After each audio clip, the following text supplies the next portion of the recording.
কিন্তু আপনাকে হঠাৎ করে চেঞ্জ করে দেওয়া হলো কেন স্যার? কিন্তু আমাকে ইউনূস সাহেবকে ধরে অনেক কিছু বুঝালেন, বলে যে না এই সময় কে ধরলেন আপনাকে এটা?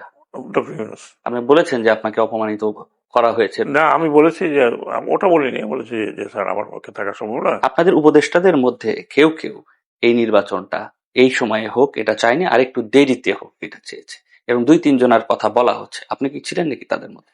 না, clear to say that I was never consulted. ক্ষমতা ছাড়লেন 17 তারিখ, শপথ যেদিন হলো 16 তারিখে আপনার একটা গেজেট প্রকাশ করবেন। এবং থ্রেট করলো যে ইনভেস্টমেন্ট আসবে না। মানে কি আমেরিকা ইনভেস্ট করবে না? No country, not only America. সম্প্রতি আপনি আপনার দায়িত্ব শেষ করলেন, পুরো সময়টা জুড়ে আপনারা বিভিন্ন ধরনের চাপের মধ্যে ছিলেন। শেষ মুহূর্তে দায়িত্ব ছাড়ার পরে এখন আপনার কি মনে হচ্ছে, যদি একটু পেছনের দিকে তাকান? তো আমি অন্তর্বর্তীকালীন সরকারের মধ্যে অন্তর্ভুক্ত হলাম। প্রথমে আমি স্বরাষ্ট্র মন্ত্রণালয়ে গিয়েছিলাম। স্বরাষ্ট্র মন্ত্রণালয়ে আমার সবচেয়ে বড় সাফল্য ছিল উইদিন নো টাইম পুলিশকে একটু রিঅর্গানাইজ করে তাদেরকে আবার মাঠে নিয়ে আসা। কারণ পুলিশ ওই সময় যে অবস্থা ছিল, মাঠে আনার মতো কেউ ছিল না, কারোর কথা শুনছিল না। এবং তাদের কিছু দাবি দেওয়া ছিল, সেই দাবি দেওয়া আলোচনা করার জন্য তারা আমার সাথে বসতে রাজি হলো। আলোচনা করলাম, আলোচনা করার পরে বললাম দাবি দেওয়া একে একে দেখব, কিন্তু এই মুহূর্তে দেশে যদি পুলিশ না থাকে, থানা কিছু থানা লুট হয়ে গেছে, অনেকগুলো থানা আগুন লাগানো হয়েছে, সেই পরিস্থিতি ল অ্যান্ড অর্ডার, মানুষের জীবনযাত্রা, জীবনমান খুবই খারাপ অবস্থায়। তাদেরকে বেরোতে বলতো, তারা প্রথমে উইলিং ছিল না, পরে অনেক কথাবার্তা বলে আমার অ্যাসুরেন্সে পুলিশ বেরোলো। ট্রাফিক পুলিশ দাঁড়াতে চায় না। তারপর তাদেরকে ব্যক্তিগতভাবে আমি ঢাকা শহরের যেখানেই বেরিয়েছে সেখানে ট্রাফিক পুলিশের সাথে গিয়ে তাদেরকে উৎসাহিত করেছে। পুলিশ বের হয়েছে, পুলিশ কাজ শুরু করেছে, তাদের অনেকগুলো দাবি দেওয়া ছিল, সেই দাবি দেওয়াগুলো পরবর্তী পর্যায়ে আমি যিনি এসছেন তাকে দিয়েছি। তাদের মধ্যে দাবি দেওয়ার মধ্যে প্রথম যে দুটো আমার মনে আছে, একটা ছিল যে পুলিশ কমিশন করা। বহু আগে পুলিশ কমিশনের কথা বলেছি। একটা আধুনিক পুলিশ গড়ে তুলতে তার ব্যবহার, তার everything has to B must. তারপরে তাদের পোশাক আশাকের কথা বললো যে এটা নিয়ে আমরা বেরোতে চাই না। তো আমি তাদেরকে বলেছিলাম যে অ্যাপ্রোপ্রিয়েট পোশাক আশাক, লোগো চেঞ্জ, এগুলো সব করব। অনেকগুলো ছিল, সেগুলোর দাবি দেওয়ার আশ্বাসের প্রেক্ষাপটে তারা পরের দিন থেকে পুলিশ ফাংশন শুরু করেছিল। কিন্তু ইতিমধ্যেই প্রায় 4,000 রাইফেল লুট হয়ে গেছিলো। আমি থাকতে থাকতে কিছু রিকভার হয়েছে, এখনও যতটুকু জানা যায় প্রায় 1,000 খানিকের উপরে রাইফেল, পিস্তল এগুলো লুটেড অবস্থা আছে, যেটা আমি মনে করি বর্তমান সরকারের জন্য একটা ডেঞ্জারাস হতে পারে। কিন্তু আপনাকে হঠাৎ করে চেঞ্জ করে দেওয়া হলো কেন স্যার? ওটা তো আমি এমন এক কিছু কথা বলেছি যেটা ওই সময়ের জন্য মনে হচ্ছিল যে ইনঅ্যাপ্রোপ্রিয়েট, কিন্তু এখন তো দেখছি যে তার চেয়ে বেশি হচ্ছে। আমি যে কথাটা বলেছিলাম সেটা একটু খণ্ডিত খণ্ডিত এসেছিল। তো আমি চলে আসতে চেয়েছিলাম, টু বি ভেরি ফ্র্যাঙ্ক, অন্তর্বর্তীকালীন সরকারের উপদেষ্টা পরিষদ থেকে আমি চলে আসতে চেয়েছিলাম, কিন্তু আমাকে ইউনূস সাহেবকে ধরে অনেক কিছু বুঝালেন, বললেন যে না এই সময়। কে ধরলেন আপনাকে এটা? ডক্টর ইউনূস। আপনি বলেছেন যে আপনাকে অপমানিত করা হয়েছে। না, আমি বলেছি যে ওটা বলিনি, বলেছি যে স্যার আমার পক্ষে থাকা সম্ভব না, আমি থাকলে আপনিও বিব্রত হবেন, আমি তো হবই। কিন্তু উনি আমাকে বললেন যে না এই সময় কোনো কারণে ইউ শুড নট লিভ। কারণ মাত্র 7 দিন না 8 দিন হয়েছে তখন, তাহলে এই সরকারের উপরে প্রথমেই একটা ধাক্কা আসবে। আমার কিন্তু আমি খুব ফার্ম ছিলাম যে পুলিশ যদি এরা তাদের জয়েন না করে তাহলে আমি উইদিন 3-4 ডেজ তাদের জায়গাটা পূরণ করে ফেলতে পারবো। বাট তারা আসছে এবং সেজন্য আমি তাদেরকে ধন্যবাদ জানাই। আমি যে কদিন ছিলাম পুলিশ অত্যন্ত কোঅপারেট করেছে। তারপরে আমি প্রায় চলেই আসছিলাম, তারপর উনি আমাকে বলেন যে না এই মুহূর্তেই ইউ শুডন্ট লিভ। তারপর আমি থেকে গেলাম। ওই সময় যে প্রসঙ্গটা নিয়ে আপনি বারবার বলছিলেন যে 7.62 বুলেট, ওইটার সমাধান কি হয়েছে এখন? ওটা সমাধান হয়নি। আমি বলতে চাই আমি কথাটা যেটা বলেছি সেটা এখনও যদি আপনি পুরোটা দেখেন তাহলে আপনি দেখবেন।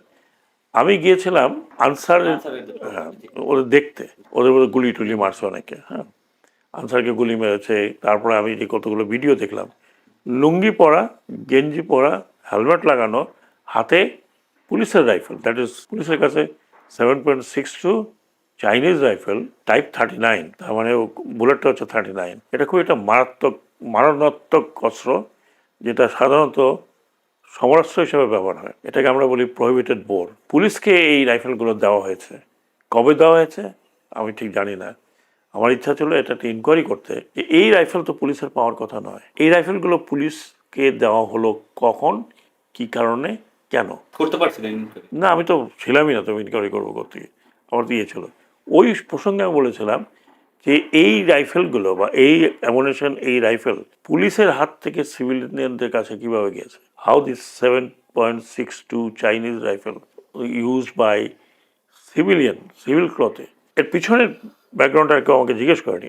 আমার কাছে এমনও ছবি আছে যে সন্দেহজনক, যেটা কারা, এদের চেহারা, এদের মানে গঠন আমাদের মতো না। মনে হচ্ছিল যে, আমি তো বহিরাগত শব্দটা ব্যবহার করেছি, স্নাইপার। আমাদের দেশে স্নাইপার আছে, পুলিশেরও আছে, সেনাবাহিনীতে সবই আছে, কিন্তু এত অহরহ এইরকম ট্রেন স্নাইপার কয়েকজনকে তো আমরা দেখলাম হেলিকপ্টারে উঠানো হয়েছিল, তাদের চেহারা গঠন গঠন তো আমাদের মতো না। তার মানে কি বলছেন যে এটা বাইরে থেকে আসছে, দেশে বাইরে কেউ? তদন্ত না করতে বলা যাবে না, আমি তো তদন্ত করতে চেয়েছিলাম এগুলো। আপনি একজন সাবেক নির্বাচন কমিশন, কেমন হয়েছে নির্বাচনটা? নির্বাচন ভালো হয়েছে আমি বলবো। আপনাদের আশা যতটুকু ছিল পূরণ করে হয়েছে? নির্বাচন ভালো হয়েছে একেবারে। শোনে, পৃথিবীতে কেউ যদি বলে যে 100% খাঁটি নির্বাচন হয়, কোনো দেশে হয় না। ওই সব জায়গায়, আমেরিকাতে বলেন, এখানে বলেন, ইউরোপেও কিছু না কিছু সমস্যা হয়। আর আমাদের মতো দেশে, যেখানে ধরেন এই গত 3টি নির্বাচন মানুষ ভোটই দিতে পারেনি, ভোট দেওয়ারও প্রয়োজন পড়েনি, একটা তো অর্ধেকের বেশি, আরেকটা রাতে হয়ে গেছে, আরেকটা আমরা এই সমস্ত ভোট দিতে পারিনি। সেই ক্ষেত্রে আমি বলবো যে এটা খুবই ভালো একটা ইলেকশন হয়েছে। ছোটোখাটো যা আমরা এখন শুনছি বা দেখছি কিছু কিছু ইউটিউবে, এগুলো একটা বড় নির্বাচনে হতেই পারে, কিন্তু যদি ওই নির্বাচনে যে আশাতীত রেজাল্ট না হয়ে উল্টা হয়, তখন মানুষ বুঝতে পারে যে হয়তো এখানে কোনো সমস্যা হয়েছে। কিন্তু আমি যেটা দেখেছি, আমি তো আশাতীত রেজাল্টে দেখেছি, এটাই হওয়ার কথা ছিল, হয়তো কম বেশি একটু বেশি হয়েছে। আমি যদি বলি জামাত ইসলামী 77টা সিট পেয়েছে, এটা তো একটা বিশাল ব্যাপার এই বাংলাদেশে। আমি যতদিন দেখেছি জামাত ইসলামের উত্থান পতন শুরু থেকেই ডক্টর মোহাম্মদ ইউনূস বলেছিলেন যে নির্দিষ্ট সময়ের মধ্যে নির্বাচন হবে। নির্দিষ্ট সময় কতটুকু নির্দিষ্ট এটা উনি বলেননি, সেনাপ্রধান বলেছিলেন 18 মাস। আমরা দেখলাম 18 মাসের মধ্যে নির্বাচন। কিন্তু একটি পক্ষ বারবারই বলার চেষ্টা করেছে, আপনাদের উপদেষ্টাদের মধ্যে কেউ কেউ এই নির্বাচনটা এই সময়ে হোক এটা চায়নি, আর একটু দেরিতে হোক এটা চেয়েছে, এবং 2-3 জনের কথা বলা হচ্ছে। আপনি কি ছিলেন নাকি তাদের মধ্যে? না, আনফর্চুনেটলি আমি যারা ছিলেন তারা মোটামুটি ক্লোজ ছিলেন, তারা নিজেরা। আমাকে কোনোদিন এসব আলোচনার মধ্যেও আমি আসিনি, আমাকে আলোচনার মধ্যে ডাকেও নি, থাকিও নি। আমি আমার মন্ত্রণালয়ের কাজে নিয়ে ব্যস্ত ছিলাম। ওই সময় শ্রম মন্ত্রণালয় একটা বিশাল অগ্নিগহ্বরের মধ্যে ছিল। আর ইনফ্যাক্ট আমাকে কেউ ডাকেও নি to give any opinion on election modality, political changes, এই ইলেকশন। আপনার মতো নির্বাচন নিয়ে জানা শোনা, আপনার গবেষণা আছে, আপনি ডক্টরেট একদম কাজ করেছেন, ডক্টরেট আছে এটার উপর। এরপরও উপদেষ্টাদের কেউ আপনাকে ডাকলো না? না, I am sorry to say and clear to say that I was never consultant. কেন স্যার, কি মনে হয়েছে আসলে, কেন? ওটা আমি বলতে পারবো না। হয়তো আমি ওই মনোভাবের লোক ছিলাম না, হয়তো আমি তাদের সাথে একমত হতে পারতাম না। সেটা হয়তো তো যারা করেছেন তারা জানেন, কারা করেছেন আই ডোন্ট নো। কিন্তু ওই লোকগুলো তো চিহ্নিত, যারা আপনার নাম। আমি নাম শুনছি, তারা আমার কলিগ ছিলেন, এটুকুই। কিন্তু তারা কখন কিভাবে কি কাজ করেছেন, তাদের অ্যাক্টিভিটিতে আপনার কখনো মনে হয়েছে ওই সময় যে তারা নির্বাচন পেছাতে চাচ্ছে কিংবা নির্বাচন হোক এটা? ওপেনলি কিন্তু কেউ কিছু বলেনি, ওপেনলি কেউ কিছু বলেনি। নির্বাচন পিছানোর কথা আমি শুনিনি। বরং যখন বলা হলো যে ফেব্রুয়ারির মধ্যেই ইলেকশনটা হবে, তো আমরা সাধারণ যারা ছিলাম ওয়েলকাম, ঠিক আছে, এটা ভালো, একটা নির্বাচিত সরকার আসুক। কারণ আমরা যতটুকু করতে পেরেছি, কিন্তু আমাদের পক্ষে ওই অবস্থাতে আপনাকে মনে রাখতে হবে যে একটা আমরা ভেতরে আছি বলে বুঝতে পারছি না, এটা একটা বিশাল আপহেবল হয়ে গেছে, এবং এটা লিডারলেস একটা, ওটাকে আমরা অভ্যুত্থান বলি, এটাকে আমরা যাই নাম দিই না কেন, রিভলিউশন বলি, এবং চারিদিক থেকে কিন্তু বিভিন্ন এলিমেন্ট কাজ করছিল। কেউ বললো সংবিধান ছড়িয়ে ফেলে দাও, কেউ বললো ওইটা করো, কেউ বললো এটা করো, এবং পাবলিকও বাইরের কথা শুনে একটু উত্তেজিত হচ্ছিল। কাজে সেখানে আমি যেটা বলি, প্রথমত যে আমি প্রথম কৃতিত্ব দেবো অন্তর্বর্তীকালীন সরকারকে, এটা এইরকম একটা ভোলাটাইল জায়গা থেকে মোটামুটি একটা লেভেলের উপর নিয়ে এসছে। আমার চোখে খুব বড় ধরনের কোনো গাফলতি হয়েছে এরকম চোখে পড়েনি। কিছু কিছু জায়গায় আমি দ্বিমত অনেক করেছি কিছু কিছু জিনিসের মধ্যে, কিন্তু আমি ওখানে তো 27 জন, আমরা যারা দ্বিমত করেছি, ওটা ছোটোখাটো অন্যান্য জিনিস, ছুটি বাদ দেওয়া ইত্যাদি করা। কিন্তু আনফর্চুনেটলি এই ধরনের বড় সিদ্ধান্ত যেগুলো, সেগুলো ক্যাবিনেটেও আলোচনা হতো না, এগুলো মোটামুটি ক্যাবিনেটের বাইরেই আলোচনা হতো। এটা আপনারা শুনেছেন, আমার একজন অত্যন্ত ক্লোজ ফ্রেন্ড অ্যান্ড উপদেষ্টা বলেছেন যে সব সরকারি একটা কিচেন ক্যাবিনেট থাকে।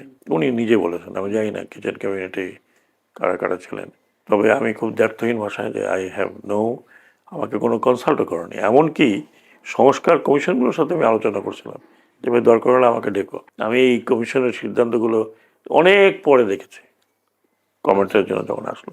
হাজার হাজার লাখ লাখ ছেলে মেয়ে সামনে নেমে আসলো, অভ্যুত্থান করলো, তাদের আকাঙ্ক্ষা ছিল দুর্নীতি মুক্ত একটি বাংলাদেশ করার, গণতন্ত্র প্রতিষ্ঠা, মত প্রকাশের স্বাধীনতা। সেই জায়গার মতো একটি আকাঙ্ক্ষা থেকে আপনারা দায়িত্বপ্রাপ্ত হলেন, কিন্তু এইরকম কাজ হচ্ছে, তাদের নাম কি প্রকাশ করা আসলে সময় কখন আসবে স্যার? আসলে আমি বলতে পারবো না, এটা আমার পক্ষে বলা সম্ভব না, কারণ অলরেডি লোকজন কথা বলছে। এই কিছুদিন আগে বোধহয় রাষ্ট্রপতি একটা ইন্টারভিউ দিয়েছেন, সেখানে উনি কিছু বলেছেন, নাম বলেছেন, কি বলেছেন, উজ্জ্বল রেখেছেন বা সামথিং। বিভিন্ন চুক্তি হয়েছে যেগুলো প্রকাশিত করা যাবে না, কেন স্যার এটা প্রকাশিত করে? চুক্তি বলতে তো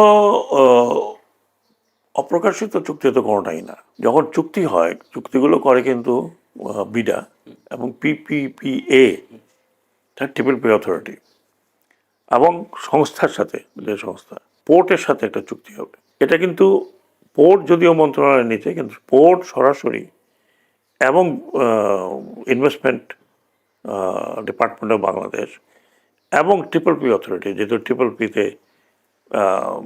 অনেকগুলো বেশিরভাগই চুক্তি হয়ে থাকে, তাদের টেকনিক্যাল কমিটি কাজটা করে। এবং সেখানে চুক্তির একটা জায়গা আছে, নন ডিসক্লোজার একটা ক্লজ থাকে, একটা নন ডিসক্লোজার ক্লজ, ওইটা ডিসক্লোজ করা হয় না। ওর মধ্যে আসলে কি থাকে স্যার? দেশ বিরোধী? আমি না, দেশ বিরোধী কোনো কিছু থাকার কথা না। অনেকটা নেগোসিয়েশনের মধ্যে যে কথাগুলো ওঠে, সেই কথাগুলো তো পাবলিকলি যায় না। আমি কিন্তু সেই ক্লজটা দেখিনি, সেই ক্লজটা কিন্তু যে চুক্তিটা পাবলিক করা হয় সেখানে থাকে না। ক্ষমতা ছাড়লেন 17 তারিখ, শপথ যেদিন হলো 16 তারিখে আপনারা একটা গেজেট প্রকাশ করলেন, যেখানে আমেরিকান কোম্পানির শ্রমিকদের কল্যাণ তহবিলের যে 5% দেবার বাংলাদেশে যেটা, এটা সম্বন্ধে আমি বলি এটা নিয়ে আমার সাথে অনেক তর্ক বিতর্ক হয়েছে জ্বালানি মন্ত্রণালয়। বিষয়টা শ্রমিক আমাদের সাথে জ্বালানি মন্ত্রণালয়। আপনারা জানেন শেভরন এবং তাল্লোর নিয়ে অনেক ঘটনা ঘটেছে। শেভরনের একটা কেস এখনও চলছে। এখন ওখান থেকে প্রেশার আসলো যে আমরা কোনো ইনভেস্টমেন্ট পাবো না যদি, কারণ শেভরন বা এই কোম্পানির বেতন ভাতা অনেক হাই, এই নর্মাল শ্রমিকের যেতে অনেক অকল্পনীয় হাই, যেটা আমি পেলাম। তখন ওরা 5% ছিল শ্রমিক কল্যাণের। তারা বললো 5% ইজ হিউজ মানি। তখন বললো যে তোমরা আরএমজি থেকে কোথায় পাও? 100% যখন ইনভেস্টমেন্ট হয়, 100%-এ কী হয়? আমি বললাম যে না, আমি এটা চেঞ্জ করতে পারবো না, এটা পরবর্তী গভর্নমেন্ট আসুক, চেঞ্জ করুক। বাট জ্বালানি মন্ত্রণালয় থেকে এবং ক্যাবিনেট থেকে যখন বলা হলো যে না, এটা চেঞ্জ না করলে ফিউচারে কোনো ইনভেস্টমেন্ট হবে না, অলরেডি দেরি হয়ে গেছে, আমরা আমাদের গ্যাস উত্তোলন করতে পারছি না। মানে কি আমেরিকা ইনভেস্ট করবে না? No country, not only America, মানে টেকনোলজি তো ওদের কাছেই আছে। হ্যাঁ, আপনি শেভরন বলেন, তালো বলেন, টেলকো বলেন, যাই আছে সবই তো ওদের কাছে টেকনোলজি। এই টেকনোলজি কিন্তু এমনকি চায়নার কাছেও নেই, অফশোর ড্রিলিংয়ে। অত যদি গভীরে যেতে হয়, অত গভীরে নেই, এটা ওপেন ইনফরমেশন। তো আমাকে ফজলুল কবির সাহেব ছিলেন এবং পুরো একদম, মানে আমাকে টিসিসি করতেই হলো। এবং টিসিসিতে আমি ওপেন বললাম, টিসিসি বরং বসেছিল, ওরা বলছিল স্যার আমরা কিন্তু আসছিলাম ওয়ার্কআউট করতে, আমরা জানি কী হবে, তারপরে ওয়ার্কআউট করো না বিকজ ইউ আর দেয়ার। তো আমি সেখান থেকে ওদের সাথে আলোচনা করলাম, টিসিসি রাজি হলো না। আপনাদের রাজি না হওয়া ইজ এ মতামত, স্ট্রং মতামত, এবং আমি এই প্রসিডিংসের মধ্যে লিখব যে আপনাদের স্ট্রং মতামতের বিরুদ্ধে গিয়েও এই দুই পার্টির কি বলে সম্মতিতে এটা 1 থেকে আমি 1.5% করলাম। এটা কি এখন যদি দেখেন, আপনার কাছে কি মনে হয় যে এটি কখনো বাংলাদেশের বা বাংলাদেশের শ্রমিকের স্বার্থবিরোধী কোনো কাজ হয়েছে? এক নম্বর, আমি যেটা মনে করি ব্যক্তিগতভাবে, এটা আমার ব্যক্তিগত মতামত, এতে শ্রমিক যারা ওখানের শ্রমিক যারা কাজ করছে তাদের খুব বেশি ক্ষতি হওয়ার কথা নয়। কিন্তু এটার একটা পার্সেন্টেজ তো বাংলাদেশ সরকারও পেত। হ্যাঁ, বাংলাদেশ সরকার তো পার্টি টু ইট। বাংলাদেশ সরকারের টাকা তো দিচ্ছে না, দিচ্ছে তো কোম্পানির টাকা। তো কোম্পানির টাকাও কিন্তু এখন অনেক টাকা, 1.5%-এ কম্পনসেশন অনেক অনেক বেশি, আমাদের অন্য সাধারণ শ্রমিকদের থেকে অনেক বেশি, অনেক বেশি। তো সেইভাবে যদি দেখা হয় তাহলে তো 5% একটু একটু, কারণ আগে কোথায় 5% করছিল। এখন শ্রম মন্ত্রণালয়ের আর কোনো উপায় নেই যে এটা আমরা যদি এখানে বলবো যে করবো না, ওখানে বলে ইনভেস্টমেন্ট আসবে না, এবং থ্রেট করলো যে ইনভেস্টমেন্ট আসবে না, ট্যারিফ আরও নামানোর কথা, নামবে না। হ্যাঁ, বিএলএ চেঞ্জ করলাম, ট্যারিফ নাম্বারের কথা নামবে না। এটা আমার জন্য এক ধরনের বলবো যে খুবই বিড়ম্বনার জায়গা ছিল। কিন্তু যেহেতু জ্বালানি মন্ত্রণালয়ের ইনভেস্টমেন্ট, তারা ইন্টারন্যাশনাল টেন্ডার খুলবে, খোলার পথে আছে, তো আবার ওইটাও একটা চিন্তা ভাবনা ছিল যে am I going to be the scapegoat, ওনার কারণে আমরা ইনভেস্টমেন্ট বাংলাদেশে আসেনি, এটাও তো একটা ব্যাপার। কিন্তু এখন তো আবার আপনার উপর দায়ও দিতে পারে যে আপনার কারণেই এটা হয়েছে। দিতে পারে, আমি তো সেই রিস্ক নিয়ে আমি বসে আছি। আর এটা তো অর্ডিন্যান্স, এটা অর্ডিন্যান্স, সরকার যদি চায় তাহলে পরিবর্তন করতে পারবে, তো আইন হয়নি। মানে আপনি ওই সরকার 1-2 দিনের জন্য অপেক্ষার সুযোগ রাখতে চায়নি? না, না, এখন হলো যে এই সরকার যদি চায় তাহলে এটা তো যে কোনো সময় বাতিল করতে পারে। ভবিষ্যৎ হোক নিরাপদ, বিনিয়োগ হোক বিশ্বস্ত, আর আমার পছন্দ সল্ট বে। বাহির থেকে আমরা যেটা শুনছিলাম বিভিন্ন সময়, যে এই যে অন্তর্বর্তীকালীন সরকার আন্দোলনের পরে দেশের বাইরের বড় দেশগুলো বাংলাদেশের উপর সিদ্ধান্ত চাপিয়ে দিচ্ছে, প্রভাব ফেলতেছে, নির্বাচনেও এক ধরনের প্রভাব আছে, আবার আপনাদের যে নানা ধরনের সিদ্ধান্তের ক্ষেত্রেও এক ধরনের প্রভাব ফেলছে। এটি কি তার মধ্যে দিয়ে প্রমাণ হয় যে আসলে এই আমেরিকা কিংবা বড় রাষ্ট্রগুলো বাংলাদেশে এই ইন্টারিম গভর্নমেন্টের এই সময়টাতে খুব বেশি প্রভাব ফেলেছে? সর্বক্ষেত্রে না, সর্বক্ষেত্রে ডেফিনেটলি না, কিছু কিছু জায়গায় হয়তো প্রভাব রেখেছে। যেমন ধরুন ট্রেড নেগোসিয়েশন যেহেতু আমার পার্ট না, বাট যেটা আমি উপলব্ধি করেছি, ট্রেড নেগোসিয়েশন একটা বড় ধরনের চাপ ছিল। ফরেন পলিসির ক্ষেত্রে ফরেন পলিসির ক্ষেত্রে ওই ধরনের চাপ ছিল না। ফরেন পলিসির ক্ষেত্রে যেটা আমি বলবো যে যেই ওরিয়েন্টেশন আমাদের ছিল, ওই orientation was not acceptable to the general public. সেটা কিরকম ছিল স্যার? সবকিছু দিল্লি কেন্দ্রিক, সবকিছু দিল্লি কেন্দ্রিক। এটা কি অন্তর্বর্তীকালীন সরকারের সময় বলছেন না তার আগের কথা? তার আগের কথা বলছি। ওকে। তো দিল্লি কেন্দ্রিক, এবং যেভাবে এই রক্তক্ষয়ী প্রোগ্রামটা হয়েছে, যেটা হয়েছে, তারপরে তো দিল্লি কেন্দ্রিক কিনা এটা তো ক্লিয়ার। আর কোনো দেশে নাই, সবাইকে ওখানে উঠছে, ওখান থেকেই তারা সমস্ত কিছু পরিচালনা করছে, টাকা পয়সা ওখানেও নিয়ে গেছে, বাইরেও নিয়ে গেছে। তো এটা দিল্লি কেন্দ্রিক, এতে কোনো সন্দেহ আছে? এখন কি মানুষ বলবে এটা আমেরিকা কেন্দ্রিক? বলতে পারে, কিন্তু মানা করেনি এটাকে, কেউ তো মানা করেনি। আমেরিকা কেন্দ্রিক তো আগেও শুনতাম। আপনি তো হট সিটে ছিলেন, আপনার কাছে কি মনে হয়? আমি আমেরিকা কেন্দ্রিক মনে করি না। আমি আমেরিকা কেন্দ্রিক এই জন্য মনে করি না যে আমেরিকার সাথে কি চুক্তি হয়েছে আমাদের? একটা চুক্তি হয়েছে, বাণিজ্য চুক্তি। আর কি হয়েছে? আর তো কোনো চুক্তি হয়নি। এখন যদি আপনি বলতে পারেন অমুকে আমেরিকা পন্থী, সে তাকে অমুক জায়গায় বসানো আছে, দ্যাটস এ ডিফারেন্ট পারসেপশন। ওটা আপনার পারসেপশন, আমার পারসেপশন। হ্যাঁ, যদি এখন ওই চুক্তির মধ্যে থেকে আমেরিকা কোনো কিছু চাপিয়ে দিতে চায়, আমেরিকা চাপিয়ে দেবে কি? আমেরিকার পলিসি ইজ ভেরি ক্লিয়ার। তার পলিসি হচ্ছে তুমি অ্যান্টি চায়না হয়ে যাও, তুমি অ্যান্টি ইন্ডিয়ান কিনা, তুমি অ্যান্টি বার্মা কিনা, তুমি অমুক কিনা, আই এম নট বদার্ড। আমেরিকার পলিসি, আমেরিকার কম্পিটিশন হচ্ছে উইথ চায়না ওয়ার্ল্ড ওভার। এই জন্য কি অন্তর্বর্তীকালীন সরকার ওই সময় চায়না, জাপানের ইনভেস্টমেন্ট বাদ দিয়ে কোরিয়ার দিকে যাওয়া এক ধরনের প্রবণতা ছিল?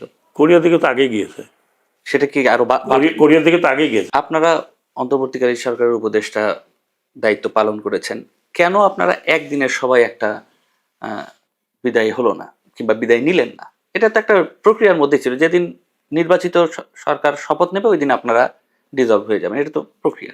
তো অনেকেই আগে চলে গেল দেশের বাইরে। তারা তো উপদেষ্টা ছিল না, না, ছিল না।